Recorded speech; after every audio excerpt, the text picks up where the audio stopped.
What are trigonometric functions? When did they first arise? Well, let's start with when they first arose. The Babylonians, back around 300 BC, were using a degree measurement for angles. Well, at around 150 BC, Hipparchus, who was an astronomer, was starting to take a look at things like the lunar months and the size and distances of the sun and the moon, and he used trigonometry. But in the 13th century, a mathematician, apart from astronomy, his name was Nasir al-Din al-Tusi, and he was the first to treat trigonometry in its own discipline. Now, life is filled with functions that are periodic, which is the nature of trigonometric functions. Take the Ferris wheel. You're sitting on it.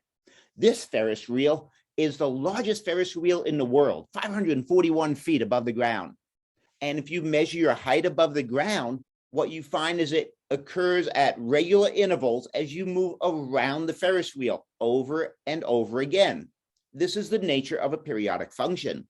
Something as simple as the tide is the nature of the periodic function. As the tide comes into shore and back again, comes into shore and back again at periodic intervals. And because these trig functions are periodic, they have very powerful tools that you can use, like right triangle trig.